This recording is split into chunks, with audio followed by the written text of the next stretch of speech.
السلام عليكم ورحمة الله تعالى وبركاته. مرحبا بكم على قناتكم شيوات سهلة مع مريم. كما كتشوفوا الفيديو ديال اليوم غيكون مختلف تماما عن الفيديوهات السابقة. اليوم غادي نخرجكم معايا، غادي نمشيو ندوزو نهار في شاطئ إيمي ودر في نواحي أكادير. كما كتشوفوا هنايا الطريق، شادين الطريق. في الصباح بكري مشينا فطرنا تما ودوزنا نهار كامل تما، تغدينا. داز نهار صراحة زوين بزاف، وشاطئ إيمي ودر راه معروف صراحة، واحد الشاطئ اللي نقي كيكونوا فيه غير العائلات، وحتى البحر ديالو اولا المواج ديالو كيكونوا هادئين صراحه. خليكم على فيديو من الاول حتى الاخر. هنا شادين الطريق في الصباح. آه، يعني غادي نصور معكم بعض اللقطات من اكادير حتى الشاطئ ان شاء الله. خليكم على فيديو في الشاطئ باش تشوفوا معايا الشاطئ كي داير صراحه نقي، وكما كتشوفوا غير العائلات اللي فيه. هنا راه بدا تيعمر، يعني كما شفتوا في الصباح جينا كان خاوي، هنا بدا كيعمر شويه.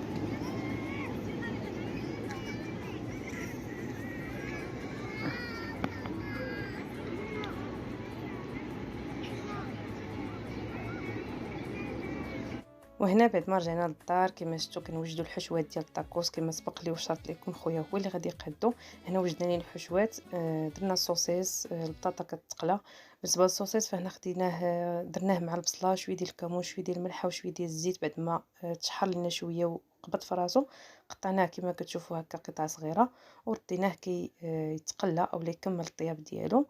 وبالنسبه للحشوه ديال العدن فهي كذلك غادي نحيد الصوصيص وغادي نرد الصدر ديال العدن كما كتشوفوا مقطع مع شويه ديال البصله، كذلك شويه الربيع، شويه الثومه، شويه ديال الخرقوم، شويه ديال الكمون والملحه فقط. هادو هي العطريه اللي استعملنا. غادي نخلي الصدر ديال البيبي كما كتشوفوا يتشحر ليا مزيان ويطيب. هنا من الاحسن تجهدوا ليه العافيه باش ما يطلقلكمش الماء. والصوصيص كما شفتوا راه حيدناه. من بعد ما طاب ليا هاد الصدر ديال البيبي اولا داند، فانا غادي نضيف ليه دابا هذاك الصوصيص اللي سبق لينا وطيبناه في الاول، وغادي نخلطهم مع بعض حتى يمتزجوا لينا، وغنضيف لهم القليل من البصل. غنخلي هاد الحشوه ديالي تشحر ليا مزيان، تيتشحر ليا البصل ويندمجوا ليا دوك الصوصيص مع الدجاج ونتلاقاو.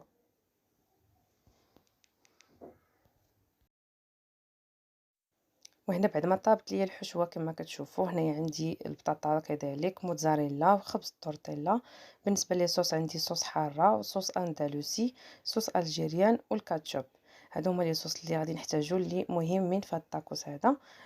هنايا الاخ ديالي راه بدا يعني وضع الصوص ديال الكاتشوب، وهنايا كيوضع صوص الجيريان.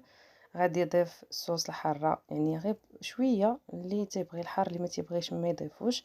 وصوص اندلسي كما كتشوفوا لي صوص هما الاولين. غادي يوزعهم بواحد الملعقه اولا يبسطهم فوق خبز التورتيلا. غادي يضيف البطاطا هي الاولى في القاعده، من بعد غادي يضيف الفرماج، وغادي يضيف كذلك الحشوه اللي وجدنا ديال لاداند وكذلك السوسيس. صافي كما شفتوا راه ساهل صراحه وكيجي رائع. الله يعطيه الصحه وصافي صراحه جا لذيذ بزاف. من هذا المنبر هذا كنقول له تبارك الله عليك والله يعطيك الصحه، وان شاء الله دوز معايا في وصفات اخرى مقبله، علاش لا. كما شفتوا هنايا بعد ما وضع الحشوه، هنايا كيوضع البطاطا. صافي هي غادي يبدا كيلف في هذا خبز التورتيلا كما كتشوفي. من بعد ما غادي يوضع الفرomاج وكذلك الصوص ديال الجيريان اولا صوص اندلسي اللي يعجبكم، لي صوص اللي كتحبوها نتوما يعني تقدروا تضيفوها. كما كتشوفوا الطريقه ديال اللف ديالو فهو كيتني الجوانب بهذا الشكل هذا. ضروري ما تبسطوه على حد الحشوه، يعني تحاولوا انكم تلصقوهم. صافي ضروري يعني تزيروا على الحشو باش كيجيكم الشكل ديالو مقاد بهذا الشكل هذا. يعني كما كتشوفوا الشكل ديالو مقاد.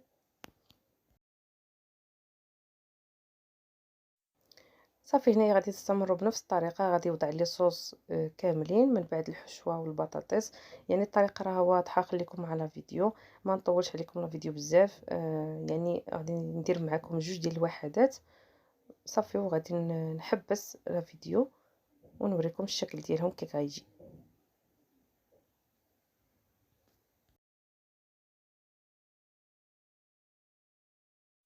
هنا بعد ما سالينا من الطاكو غادي يوضع هكا الفرماج فوق منه ديال الموتزاريلا والقليل من الزعتر كما كتشوفوا. هنايا غادي ندخلهم الفرن، تقدروا ديروهم في البانيني، لكم بالاختيار. هما في الفرن صراحه كيجيو احسن من البانيني. داك خبز الطورتيلا كتجي مقرمشه وكتجي محمره، يعني ما كتجيش بحال في البانيني. المهم لكم الاختيار، تقدروا توضعوهم هكا في الفران كما كتشوفوا، كيما تقدروا دوزوهم في البانيني. وهذا هو الشكل النهائي ديالهم بعد ما خرجوا من الفران، فكيجي رائع بصراحه.